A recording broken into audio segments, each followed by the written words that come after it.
오늘은 에베소 2장 1절에서 5절 말씀을 통해서 마음의 변화라는 제목으로 하나님의 말씀을 함께 살펴보도록 하겠습니다.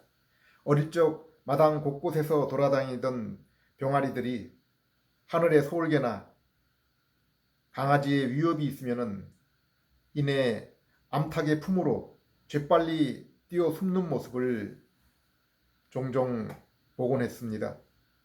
저도 군생활 시절 강원도 최전방 골짜기에서 근무할 때 상관에게 꾸지람을 듣고 업무가 힘이 들 때 가장 보고 싶은 것이 어머니였습니다. 그래서 전화통을 들고 어머니에게 전화를 걸어 위로를 얻었던 일이 종종 있었습니다. 오래전 TV에서 장병들을 위문하는 쇼에서 어머니가 출연하는 장면을 본 것을 기억합니다. 장병들을 위한 군가 가운데도 고향 어머니라는 가사가 많이 나오는 것을 보게 됩니다. 그만큼 인간뿐 아니라 모든 피조 동물들이 고향과 가족의 품을 안식처로 여기는 것은 사실입니다. 심지어 강이나 바다의 물고기들도 서로 같은 종이 무리를 지어 함께 움직이며 살아가는 것을 볼 수 있습니다. 그래서 사람들은 구정이나 추석 명절이 되면 고향 땅 가족 품이 그리워서 함께하고 싶어 합니다. 그곳에서 무슨 특별한 일이 있어서가 아니라 함께 얼굴을 마주 대하면은 편안하고 마음의 쉼을 얻을 수 있기 때문입니다. 성경은 인생에 대하여 어떻게 말씀하고 있습니까? 예수님은 사람들 무리를 보시면서 불쌍히 여기셨다고 했습니다. 왜냐하면 그들이 목자 없는 양같이 고생하며 유리하며 살고 있기 때문이라고 했습니다. 물론 그들에게는 돌아갈 집이 있고 일터가 있고 쉴 곳이 있었습니다. 그러나 그들의 영혼의 상태가 그들에게 참되게 돌볼 목자가 없는 양 같아서 방황하고 고생하고 있음을 말씀하고 있는 것입니다. 그러므로 예수님은 이러한 인생 모두를 수고하고 무거운 짐을 진 그러한 삶이라고 표현하고 있습니다. 성경은 현재 인간의 상태를 죄와 사망과 악한 마귀가 통치하는 곳에서 종노릇을 하고 있는 그러한 처지임을 분명하게 말씀하고 있습니다. 죄로 인해 여자는 아이를 낳을 때 고통스러운 수고를 겪어야 하며 가장인 남자는 집안을 꾸려나가기 위해서 이마에 땀을 흘리고 수고해야 겨우 양식을 얻을 수 있다고 했습니다. 왜냐하면 우리가 상대하는 환경이 척박하고 가시와 엉겅퀴를 내기 때문이라고 했습니다. 또한 가정에서도 부부 사이에 하나님이 정하여 주신 질서를 여자가 인정하지 않으려 함으로 갈등이 있을 것이라고 했습니다. 로마서 8장을 보면은 이렇게 죄로 인해 사람만 수고와 고통이 따르는 것이 아니라 하나님이 지으신 피조 세계, 피조물 전체가 함께 신음하며 탄식한다고 했습니다. 그들을 다스려야 될 인간이 죄로 인해 타락하고 방황하기 때문에 그것들도 함께 고통을 당하게 된 것입니다. 그러면 인간 최초의 상태는 어떤 모습이었습니까? 인간은 사망 안에 살아가는 유한한 존재이기 때문에 우리는 우리의 최초의 상태를 알 수 없습니다. 또한 우리가 존재하기 이전의 일들 또한 알 수 없습니다. 그러므로 우리는 하나님이 선지자의 손을 빌어서 친히 쓰신 성경에 의지하지 않고는 이러한 사실들을 알 수 없습니다. 성경의 첫 페이지와 둘째 페이지에 세상과 인간의 창조 모습이 나옵니다. 그곳에는 인간이 어떤 모습으로 어떤 존재로 지어졌으며 인간의 사명 곧 존재의 목적과 그리고 인간이 넘어서서는 안 되는 한계, 곧 살아가야 될 범위, 그 기준에 대해서 말씀하고 있습니다. 인간은 먼저 하나님의 형상으로 지음을 받았다고 했습니다. 그러므로 인간의 지정의 인격은 하나님을 닮아서 하나님의 마음과 뜻을 알 수 있고, 그로 인해 하나님과 인격적인 사귐을 가지게 된 것입니다. 하나님은 피조 세계를 6일 동안 하나님 보시기에도 아름답게 창조하셨습니다. 그리고 하나님은 인간을 에덴 동산에 두시고 거기서 사람을 만나 주셨습니다. 창세기 1장 28절, 2장 15절을 보면은 하나님이 첫째 사람 아담에게 맡긴 사명이 나타납니다. 인간은 이 땅의 왕으로 땅의 모든 피조물을 다스리도록 했습니다. 그리고 제사장으로 하나님이 계시는 에덴 동산을 거룩하게 관리하도록 책임을 주셨습니다. 또한 그의 후손들에게 하나님의 이름과 뜻을 가르쳐 하나님의 영광이 에덴 동산을 넘어서 온 땅에 가득하도록 했습니다. 선지자로서 사명입니다. 그러나 한 가지 금지 조항, 곧 율법을 주셨습니다. 그것은 동산 가운데 있는 선악과 열매는 먹지 말라는 것입니다. 이것은 나중에 이스라엘에게 주신 율법에 비추어 우리는 왜 하나님이 자신의 형상을 입은 자녀인 아담에게 이러한 법을 주셨는지 유추할 수 있습니다. 그것은 하나님의 품 안에서, 하나님의 뜻 안에서 살아야 한다는 것입니다. 곧 아담 자신이 하나님이 만든 피조물임을 알고 하나님의 뜻을 따라 하나님을 떠나지 말고 하나님과 함께 살아가라는 것입니다.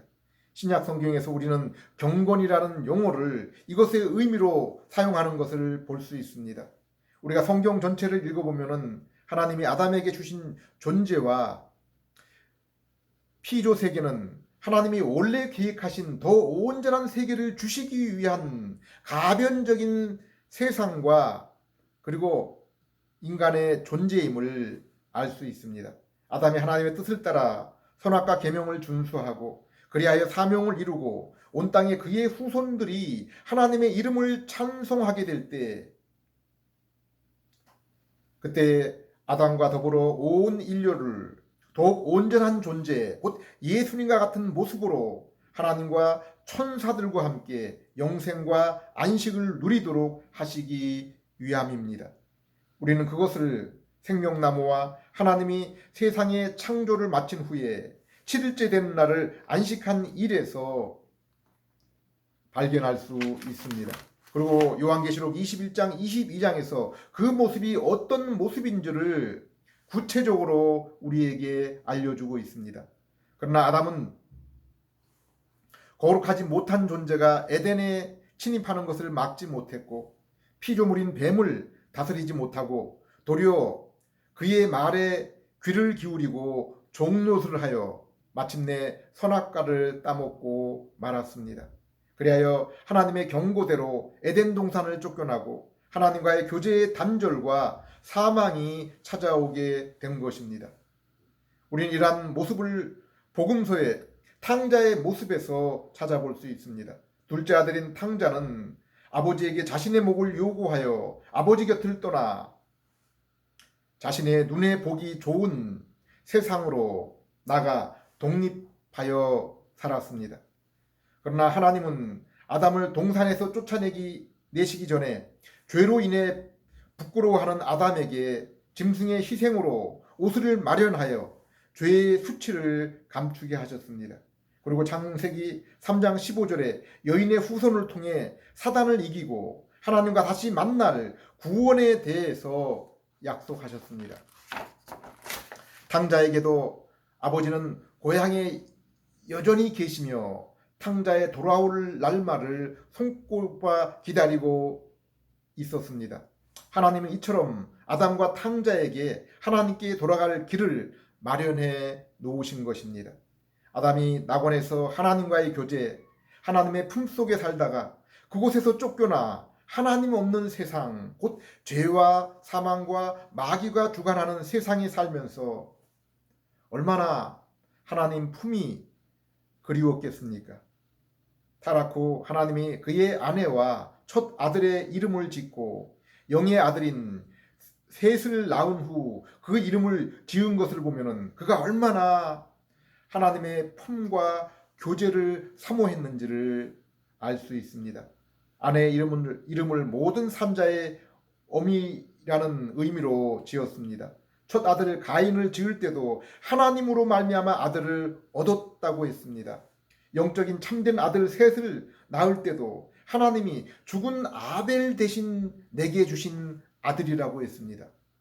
이처럼 아담은 선악과를 따먹고 하나님을 떠나게 되었고 에덴 성전 밖에서 살게 되었지만은 이제는 자신의 인생에서 하나님의 주권을 인정하며 약속하신 그날이 이루어져서 하나님의 품으로 온전히 돌아갈 날을 사모하며 살아간 것입니다.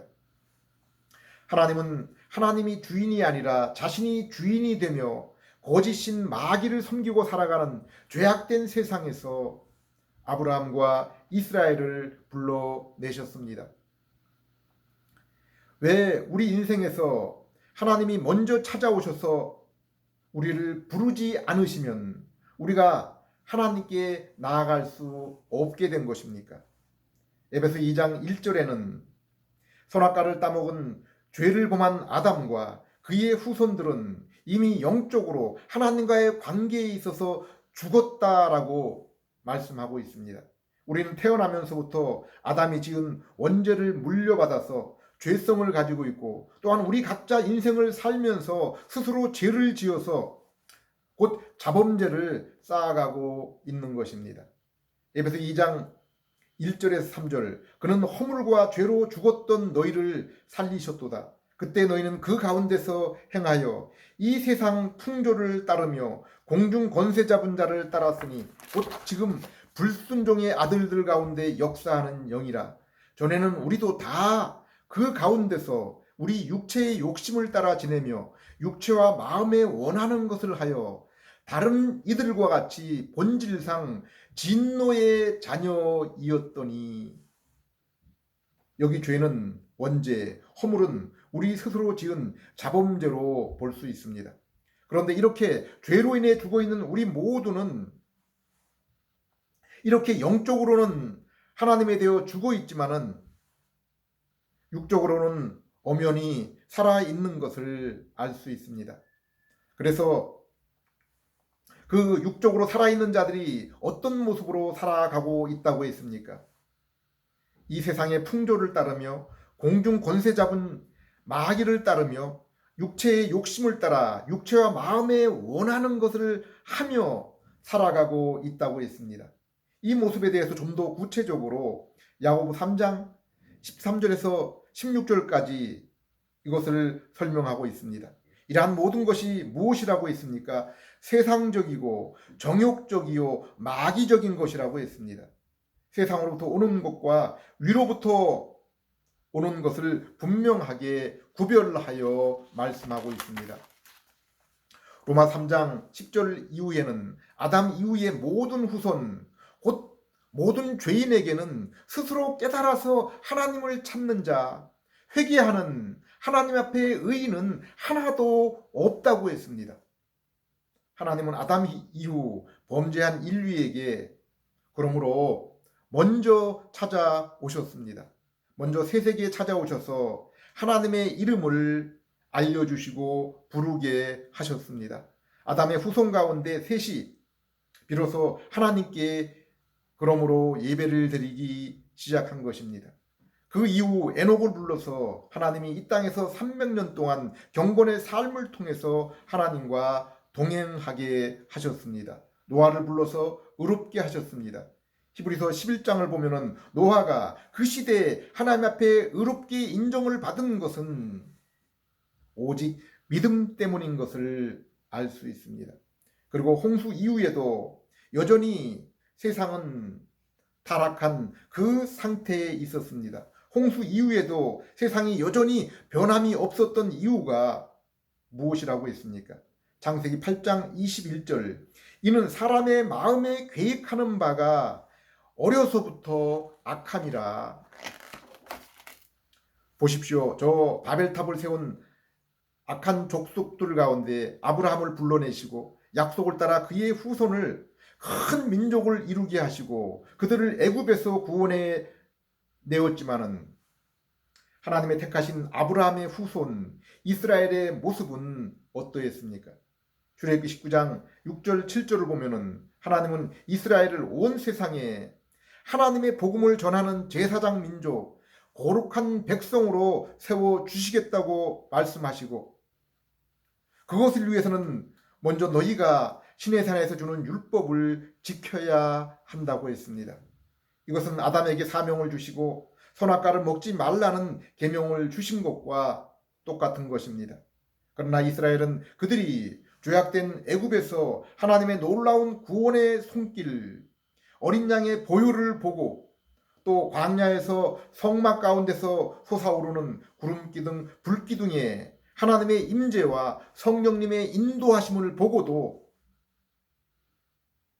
그 계명을 순종하지 못했습니다.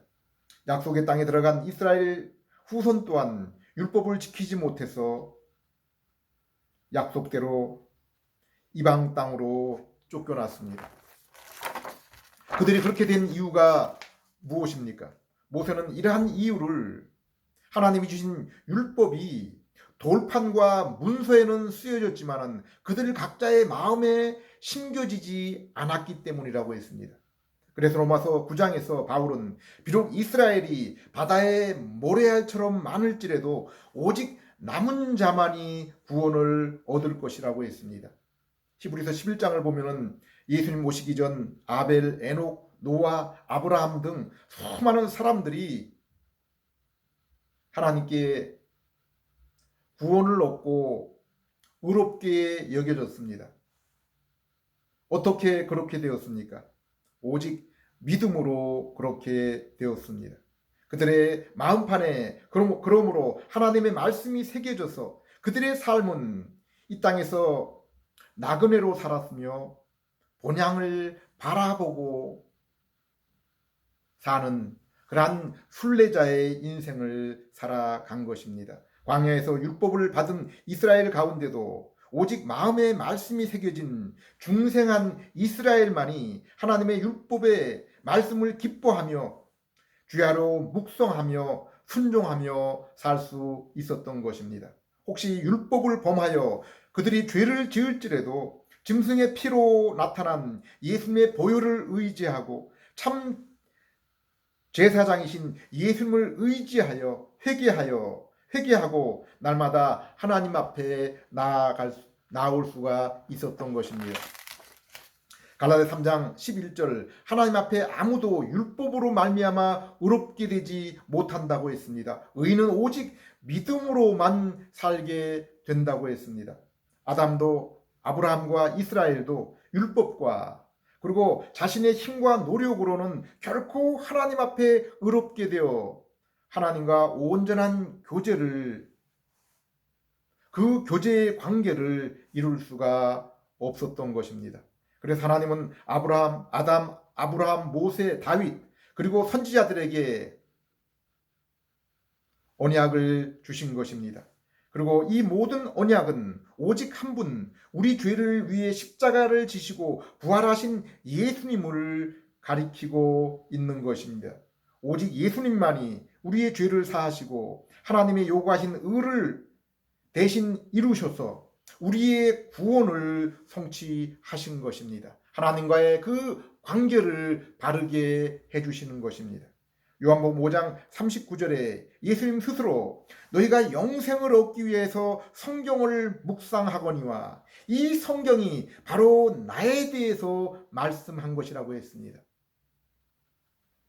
선지자 에레미야와 에스겔은 하나님이 장차 오실 분을 통해 언약을 성취하게 될 때 그 하나님의 백성들이 받게 될 것에 대해서 에레미야서 31장 31절에서 34절, 에스겔서 36장 25절에서 27절에 분명하게 밝혀주고 있습니다. 먼저 성령님이 참 이스라엘 각자의 마음에 오신다고 했습니다. 그리고 그들의 마음이 변화를 받아 새 마음을 얻게 된다고 했습니다. 그러므로 그들이 기쁨으로 계명을 지키며 그로 인해 하나님을 알며 하나님은 그들의 죄를 기억지 않으시고 친히 그들의 하나님, 그들은 하나님의 백성이 될 것이라고 했습니다. 그리고 이 예언이 있은 후 수백 년 뒤에 예수님이 오시고 또한 그분의 사도들이 기록한 신약 성경은 이 사실에 대해서 상세하게 설명해주고 있습니다. 그리고 그 복음이, 그 성경이 말씀하고 있는 그 중심이 무엇입니까? 갈라디아서 6장 15절 할례나 무할례가 아무것도 아니로되 오직 새로 지으심을 받는 것만이 중요하니라. 인생에 있어서 일체의 종교의 형식 거칠애가 아니라 새로 태어나야 하나님을 만날 수 있다는 것입니다. 로마서 2장 28절 29절 무릇 표면적 유대인이 아니요 표면적 육신의 할례가 아니니라.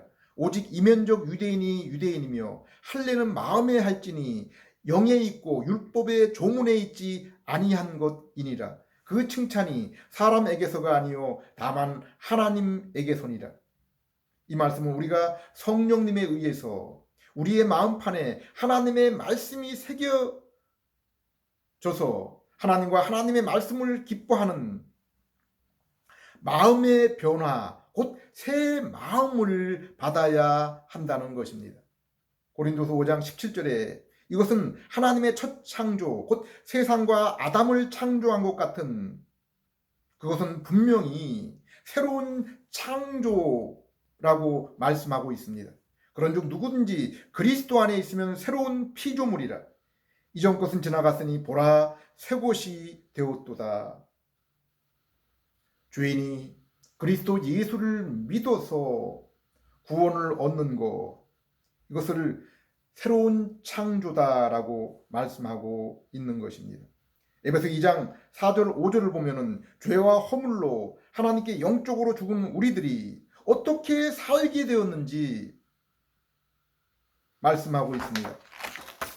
4절 5절 긍휼이 풍성하신 하나님이 우리를 사랑하신 그 큰 사랑을 인하여 허물로 죽은 우리를 그리스도와 함께 살리셨고, 여기 죽음에서 살린 것은 육체적인 죽음이 아니라 영적인 부활, 곧 영적으로 살아남을 말씀하고 있는 것입니다.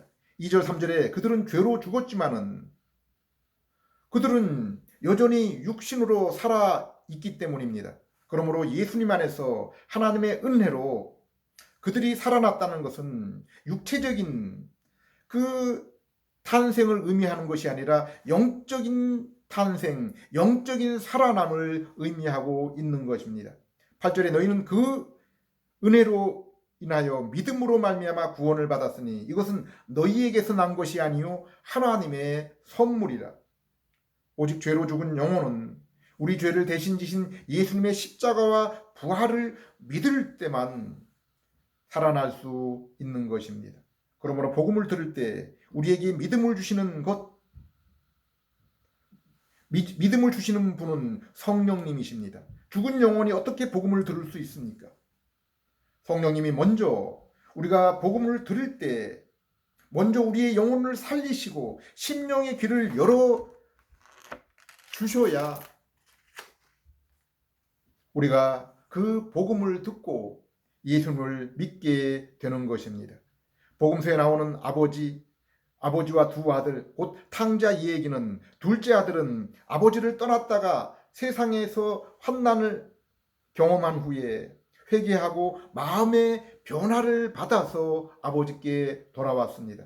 그러나 집에 있는 큰 아들은 비록 몸은 아버지와 함께 있었지만은 마음의 변화를 받지 못했습니다. 여기 둘째 아들 탕자는 세리, 창녀, 이방인이요 첫째 아들은 유대교 종교인으로 볼 수 있습니다. 고린도후서 1장 20절을 보면은 하나님의 모든 약속은 그리스도 안에서 이해가 된다고 했습니다. 구약 그리고 신약에 하나님의 모든 약속은 다 우리를 위한 것입니다.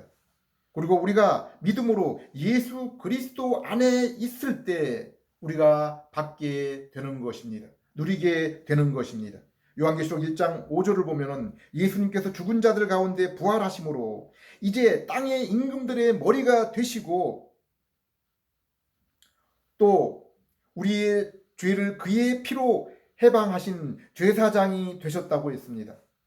그리고 그 다음 절 6절을 보면은 이제 너희도 그 안에서 나라와 제사장이 되었다고 했습니다. 될 것이라가 아니라 이미 나라와 제사장이 되었다고 했습니다. 마찬가지로 골로새 2장 9절 10절에 예수님 안에서 하나님의 신성이 충만하시다고 했는데 이제는 너희도 예수님 안에서 충만하여 졌다고 했습니다. 예수님은 둘째 아담으로 왕, 제사장, 선지자의 사명을 이루시고 지금도 보좌에서 영원한 왕, 제사장으로 다스리고 계십니다.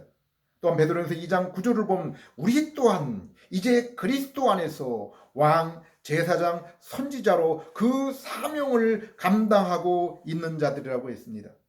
에베소 1장 3절에도 우리는 그리스도 안에서 이미 하늘에 속한 모든 신령한 복을 받은 자들이라고 했습니다. 받을 자들이 아니라 받은 자들이라고 했습니다. 그 신령한 복 가운데 성령님의 내주하심, 새마음, 죄 용서, 또 예수님과 같은 형상을 입고 하늘의 상속자가 될 것 등이 있습니다. 그리고 하나님께서는 이 모든 선물들을 신령한 그 복을 우리에게 주신 이유가 무엇이라고 했습니까? 4절에 우리가 하나님 앞에 거룩하고 흠이 없게 하시려고 라고 했습니다. 한 걸음 더 나아가 우리가 왜 하나님 앞에 흠이 없고 거룩해야 됩니까? 히브리서 12장 14절에는 그렇지 않으면 우리가 주님을 볼 수 없기 때문이라고 했습니다. 성경의 참된 복과 천국은 다른 것이 아니라 하나님과 우리의 올바른 관계, 바로 그것이라고 말씀하고 있습니다. 성경에서 말씀하는 의롭게 되는 것 또한 하나님과의 바른 관계를 말씀하고 있는 것입니다. 이 땅에서도 천국에서도 인생의 가장 최고의 유익은 하나님과의 만남, 하나님과의 교제를 이루는 것입니다. 그리고 그것을 위해서 우리에게 필요한 것이 바로 의와 거룩입니다. 마태복음 7장을 보면은 참된 복과 천국을 오해하는 사람들이 나옵니다. 바로 종교인들입니다. 그들은 천국에는 온갖 보화와 궁궐과 자기 중심의 육체적인 그 감각적인 그 기쁨이 있는 곳으로 알고 있습니다. 그래서 심판대에서 주여 주여 내가 세상에서 선지자들로 귀신을 쫓아내고 많은 권능을 행했지 않습니까? 그러므로 주님 나라에 합당하지 않습니까? 라고 자랑을 합니다. 그러나 예수님은 그들에게 내가 너희를 도무지 알지 못한다. 이 불법을 행하는 자들이라 라고 했습니다. 에베소 2장 10절에도 하나님이 우리를 지으신 이유는 선한 일을 위해서라고 했습니다. 그런데 그것은 우리의 힘으로 할 수 있는 것이 아니라 하나님이 그렇게 하도록 미리 예비해 주셨다고 했습니다. 빌립보 2장 13절에도 하나님은 우리가 하나님의 기쁘신 뜻을 행하도록 먼저 그 마음의 소원을, 그것을 하고 싶은 마음을 불어 넣으셨다고 했습니다. 하나님이 성경을 통해 우리에게 주신 이 모든 신령한 은혜의 약속은 오직 우리가 예수 그리스도를 믿어 그리스도 안에 있을 때 우리의 것이 되는 것입니다. 우리가 믿음으로 죄 용서, 새마음, 성령님의 내주를 받았습니다. 장차 죄 없는 천국에서 예수님과 똑같은 모습으로 영원히 그곳을 다스리게 될 것입니다. 또한 이 땅에서 예수님이 고난을 통해 마귀를 이기고 왕과 제사장, 선지자의 사명을 이룬 것처럼 우리 역시 이 땅에서 믿음으로 마귀를 넉넉히 이기며 왕으로, 제사장으로, 선지자로 사명 또한 넉넉히 이루며 살아가게 되는 것입니다. 그리고 우리가 이렇게 믿음으로 이 모든 것을 얻어서 영적인 교제와 천국의 삶을 누리는 것은 우리 실제의 삶 속에서 열매를 통해서 분명하게 나타나게 된다고 했습니다. 갈라디아서 5장 22절에 성령의 열매, 에베소 5장 9절에 빛의 열매, 야고보 3장 16절에 위로부터 오는 지혜의 열매, 베드로후서 1장 5절에서 7절에 믿음의 열매, 고린도전서 13장 4절에서 7절에 나오는 바로 사랑의 열매입니다. 예수 그리스도를 믿음을 통해서 하늘의 신령한 복을 얻은 자들은 그 삶 가운데서 이러한 열매들이 분명하게 나타나야 하는 것입니다. 그리고 성경은 너희가 그리스도의 은혜와 저를 아는 지식에서 자라나라고 했습니다. 이것을 생명과 경건으로 말씀하기도 합니다. 예수를 믿어서 새 생명과 신령한 은혜를 얻었으면 이제 더욱 풍성한 열매와 삶을 맺기 위해서 주님을 더욱 알아가라고 했습니다. 육신의 사람들이 자기의 부모, 혈육, 그리고 마음에 맞는 친구를 그리워하며 찾는 것처럼 하나님의 자녀, 새롭게 된 영혼은 하나님을 그리워하며 하나님과의 만남과 임재를 사모하며 또한 하나님의 품으로부터 난 성도를 사랑하며 함께 하기를 기뻐하는 것입니다. 이 시간 이 복음의 소식을 듣는 모든 그러한 분들에게 성령께서 역사하셔서 죄를 깨닫고 회개하는 마음과 거룩한 새 마음을 주셔서 예수를 믿게 하시고 그로 인해 신령한 은혜 안에서 하나님과의 그 만남과 친교를 이루며 그 증거로 거룩한 사랑의 열매가 드러나는 그러한 삶을 사는 그러한 여러분 되시기를 기도드립니다. 기도하겠습니다. 하나님 아버지, 죄인인 저희에게 꼭 필요한 것은 우리의 죄를 대신하신 예수님의 십자가와 부활인 것을 고백드립니다. 이 예수님을 믿는 믿음을 통해서 하나님과의 만남과 참된 복, 천국을 경험하게 하고 그로 인해 예수님과 같은 사랑의 모습으로 빛의 모습으로 이 세상을 살아가는 그러한 저희들 되게 해 주시옵소서. 예수님 이름으로 기도드립니다.